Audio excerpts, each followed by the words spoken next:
નમસ્કાર, આપ જોઈ રહ્યા છો સ્પાર્ક ટુડે ન્યૂઝ. યુનો દ્વારા ઘોષિત 9મી ઓગસ્ટ એટલે વિશ્વ આદિવાસી દિવસ. આ દિવસે ડભોઈ પંથકના તમામ આદિવાસી સમાજ અને વિવિધ સંગઠનો એકત્રિત થઈ આ દિવસની ઉજવણીના ભાગરૂપે ભવ્ય શોભાયાત્રા અને વિવિધ સેવા કાર્યોનું આયોજન કરતા હોય છે. આજે વિશ્વ આદિવાસી દિવસની ઉજવણી નિમિત્તે ડભોઈના આંદોદી ભાગોળ ભગવાન બિરસા મુંડાજીને પુષ્પહાર અર્પણ કર્યા બાદ યાત્રાના ડીજેના તાલ સાથે નીકળી હતી, જેમાં સામાજિક આગેવાનો અને રાજકીય આગેવાનો તેમજ સાંજના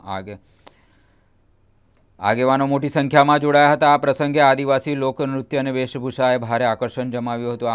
આ પ્રસંગે મોટી સંખ્યામાં લોકો જોડાયા હતા. આદિવાસી એકતા, સંસ્કૃતિ અને પરંપરાને ઉજાગર કરવાનો સંદેશ આપવામાં આવ્યો હતો. નાંદોદી ભાગોળથી નીકળી યાત્રા બાબા સાહેબ આંબેડકર ચોક, વડોદરી ભાગોળ, સરદાર પટેલ પ્રતિમા ટાવર થઈ સુધરાઈ ગ્રાઉન્ડ, હીરા ભાગોળ પૂર્ણ થઈ હતી. સાથે વિવિધ સમાજો દ્વારા વૃક્ષારોપણ, દર્દીઓને ફ્રૂટ વિતરણ સહિતના સેવા કાર્યો પણ કરવામાં આવ્યા.